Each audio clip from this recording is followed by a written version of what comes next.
Good day. So we are going to discuss the Canon 2 under the new Code of the Judicial Conduct. The red part shows how the Canon 2 was previously read before adopting its new code, which is the blue part. Integrity is essential not only to the proper discharge of the judicial office, but also to the personal demeanor of judges. The Canon 2 primarily talks about the concept of integrity. According to the Oxford Dictionary, integrity is composed of honesty, strong moral principles, and uprightness. On the other hand, the case of Republic v. Sereno also provides that integrity is doing what is right pursuant to both law and ethical standards. I want to specifically emphasize the wording which is in accordance with the law. As a member of this legal industry, you are responsible of your actions, because ignorance both of your actions and of the laws shows that you are incompetent, and incompetence indicates lack of integrity. How can you expect the public to trust the judiciary if you don't exert your effort to present yourself as one who has integrity? An applicant for the judiciary must disclose all his previous disciplinary. In the case of Aka versus Judge Estacion, Judge Estacion was dismissed from the service because he concealed from the appointing authority during his appointment the information regarding the criminal charges against him, which are the homicide and attempted homicide. The one who complained is the mother of the supposed victims. Judge Estacion was requesting for clemency on his dismissal and was actually highlighting his active membership and involvement in certain religious and civic activities. But still, it was denied because what he did was a calculated deception against the court and especially against the public. What he did negates the public confidence in the integrity of the judiciary. Judges have this critical position in the society. That is why, according to the Article 7, Section 7, Paragraph 3 of the 1987 Constitution, a member of the judiciary must be a person of proven competence, integrity, probity, and independence. We see that the Constitution itself has expressly stated the word integrity that a judiciary must have. It may be considered as one of the integral characteristics that a judge shall possess. So Canon 2 under the new Code of Judicial Conduct has now only 3 sections. Section 1 reads, judges shall ensure that not only is their conduct above reproach, but that it is perceived to be so in the view of a reasonable observer. The Book of Fona highlighted 2 important notes under this section. The first one is duty to be above reproach and duty to appear above reproach. So this phrase means that the actions of judge will not, as much as possible, will not be called or be seen as shame, disgrace, or disapproval in the face of judiciary.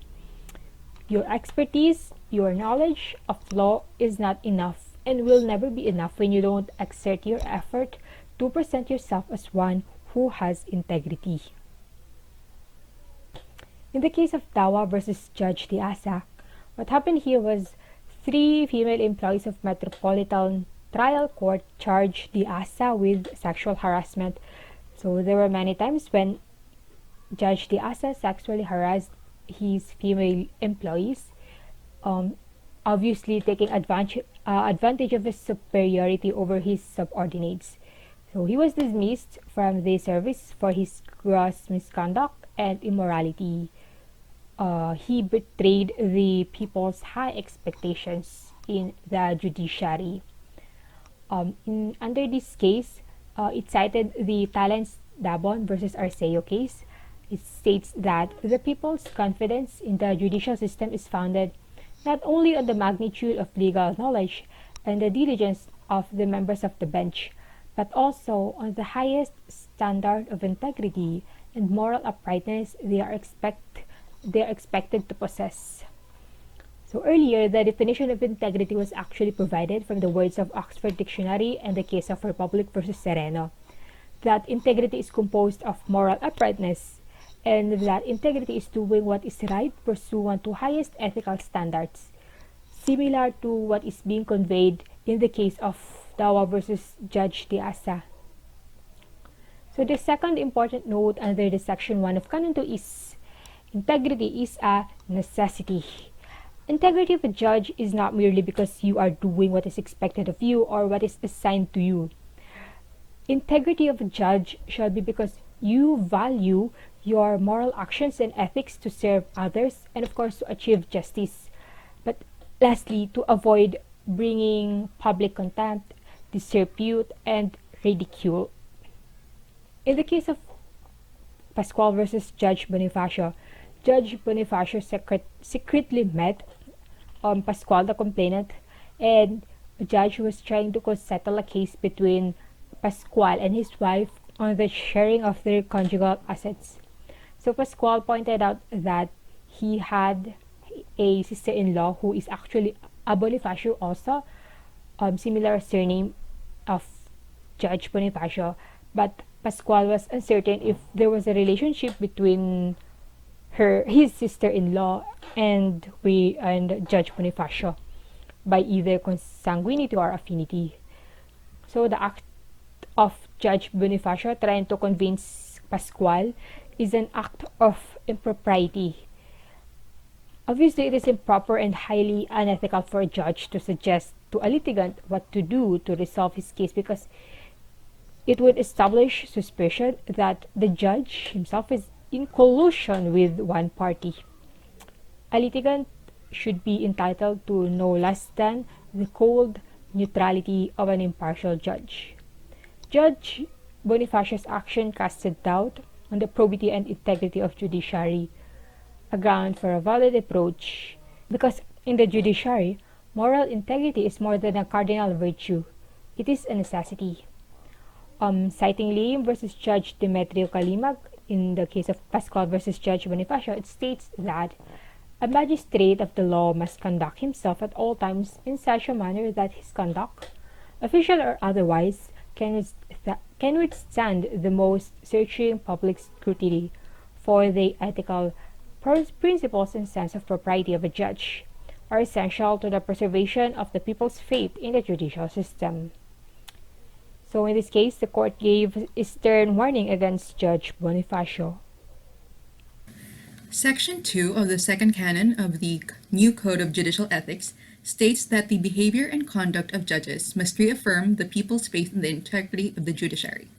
Justice must not merely be done, but must also be seen to be done. So the first case that we have cited here is the estate of Carlos Ralios versus Judge Ireneo Lee Gaco Jr. So this is actually a consolidation of two cases, one of which is the Ralios case, which was about their deceased father's estate. So they were asking for assistance from the court with regards to the division of the estate.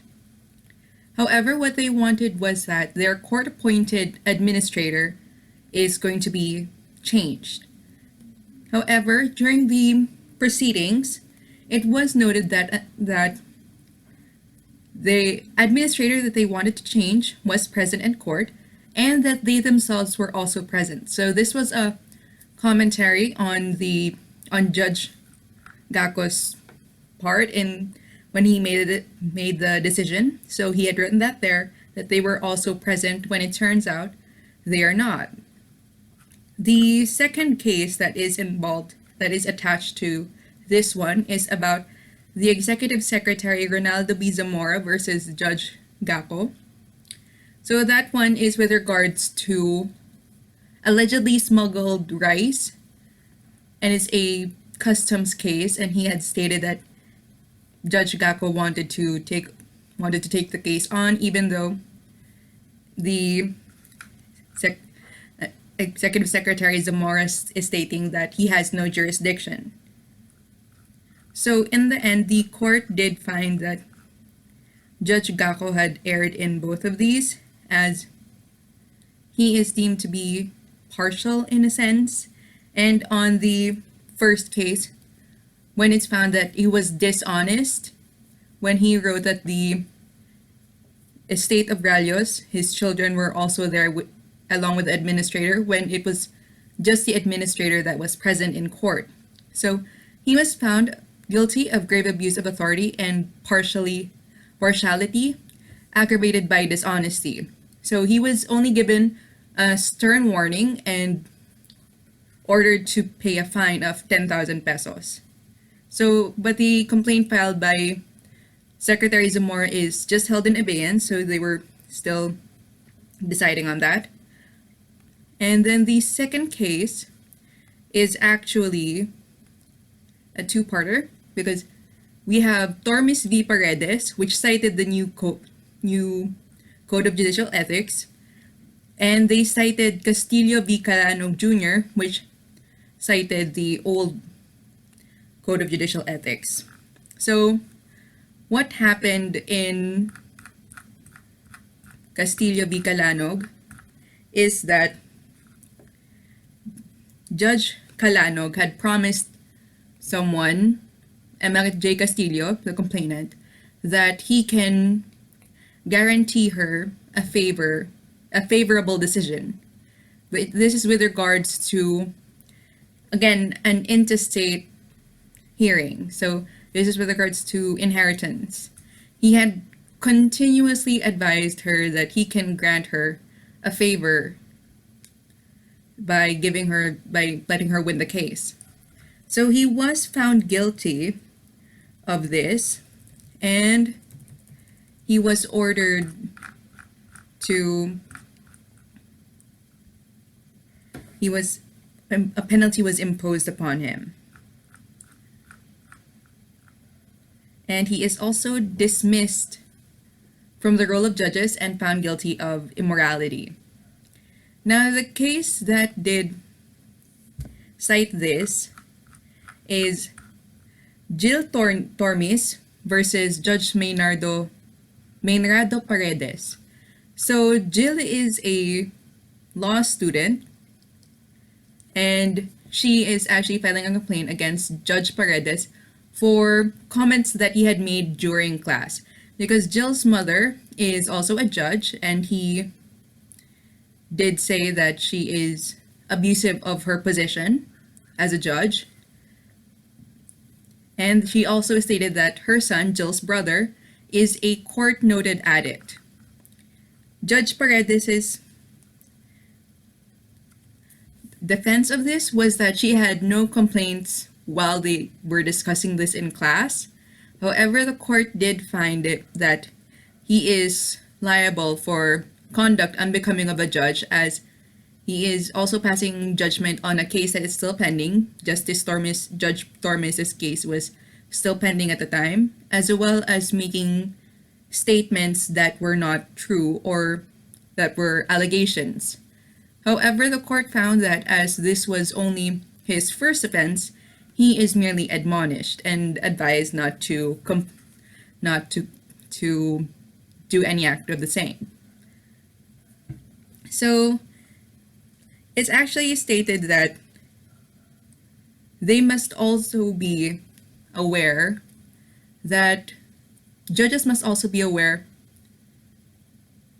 that their personal lives are also being looked into, as their official life cannot be detached or separated from their personal existence. So that is ultimately what Section 2 is about, the moral ascendancy that we ascribe to the judiciary, and that the judiciary is being judged not only for their professional life, but also in their personal life. So they must always act with integrity, with honesty, and with morality. Good afternoon, sir. I'll be continue discussing Canon 2, specifically the Section 3 of the new Code of Judicial Conduct for the Philippine Judiciary. Section 3 of Canon 2 states that judges should take or initiate appropriate disciplinary measures against lawyers or court personnel for unprofessional conduct of which the judge may have become aware.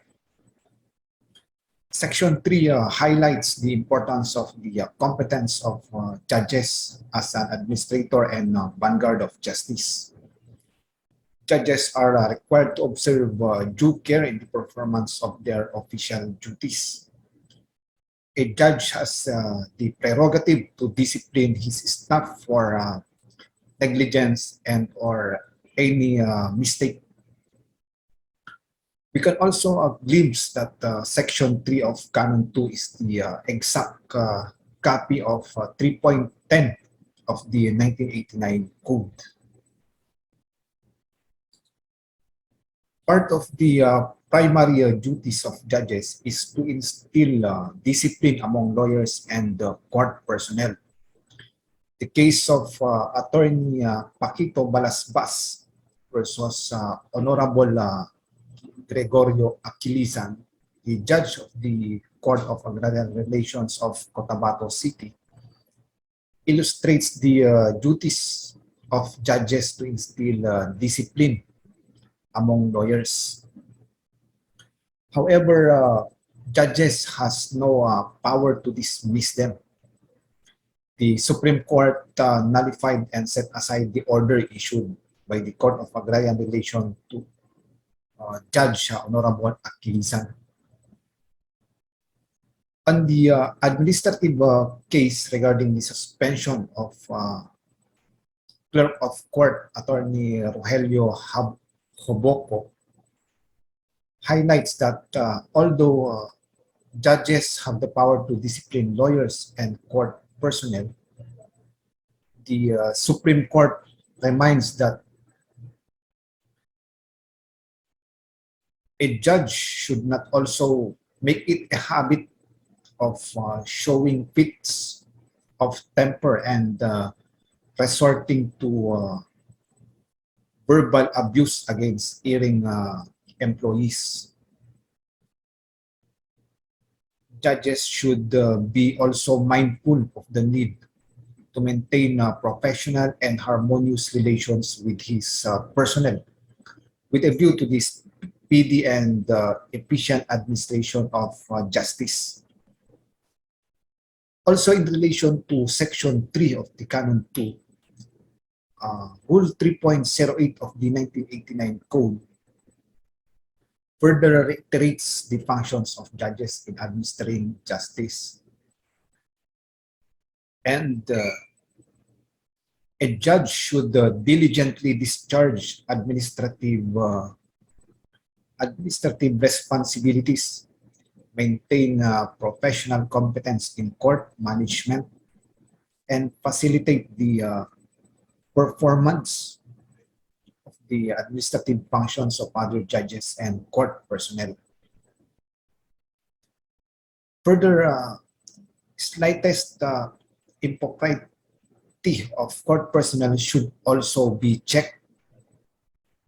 And a possible question that may arise would be, to what should be the extent of the judge's supervision? So on the case of Marciana Benaventura versus Mariano Benedicto, the respondent judge was charged with 4 various forms of misconduct, to include serious misconduct in relation to the criminal and civil case, immorality in connection with both cases, gross inefficiency and incompetence in relation to the criminal action, and knowingly rendering an unjust judgment in the criminal case. The Supreme Court ruled that the respondent judge failed to adhere to the provisions of Section 3 of Canon 2.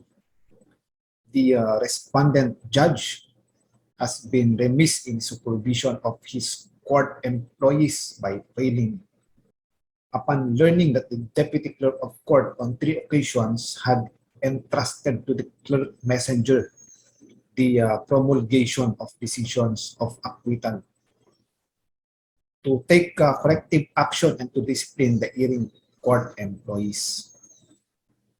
On this case also, the Supreme Court provided an advisory pertaining to what extent the judge's supervision over his court personnel.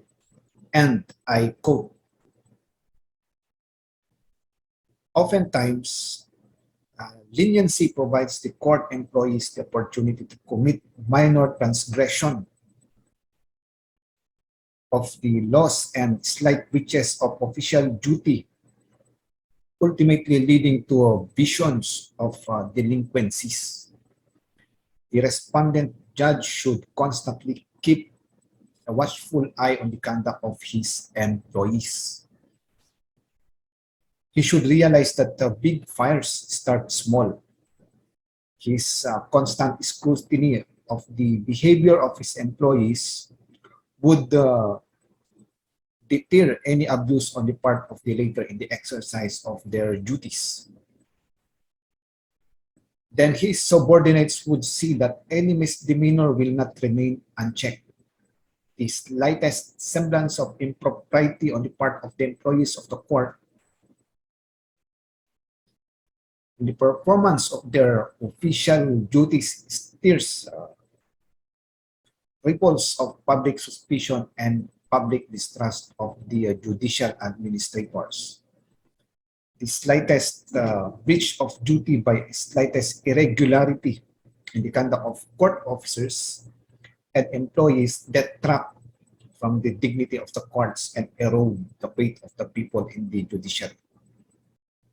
End of quote. So the Supreme Court on this case admonishes the respondent Judge Mariano V. Benedicto to exercise close and remitting supervision over his subordinates, and at all times to adhere to the full intentment of each and all canons of the judicial ethics. Another case that would illustrate the application of Section 3 of Canon 2 is the case of Ramirez versus Honorable Judge Macandog. On this case, the Supreme Court ordered the dismissal of Judge Corpus Macandog from the service due to her failure to abide with the provisions of Section 3 of Canon 2, or the formerly the Rule 3.10 of the 1989 Code. So, for a short background, Judge Macandog of the RTC of Caloocan City Branch was charged in 6 separate complaints of various forms of misconduct in the performance of her duties. According to the complaint, she acted arbitrarily or capriciously in causing the arrest of certain Ramirez. With the various complaints against Judge Macandog, the Supreme Court held that the respondent judge failed to observe due care in the performance of her duties and failed to act with reasonable dispatch required of judicial officers. Further, she confessed that she succumbed to the pressure of one of her cases, which is a patent betrayal of public trust reposed on a respondent as an arbiter of the law and the revelation of her weak moral fiber. By her appointment to the office, the public has laid on respondent their confidence that she is mentally and morally fit to pass upon the merit of their varied contentions. For this reason, she is expected to be fearless in her pursuit to render justice, to be unafraid to displease any person or interest or power, and to be equipped with a moral fiber strong enough to resist the temptation lurking in her office. Regrettably, respondent judge has failed to exhibit these qualities required of holding key positions in the judiciary. The respondent judge, Macandog, has shown herself to be mentally and morally unfit to remain in her office. So that's the case of Ramirez versus Honorable Macandog. And sir, that's all for the Canon 2 of the new Code of Judicial Conduct for the Philippine Judiciary. And thank you, sir.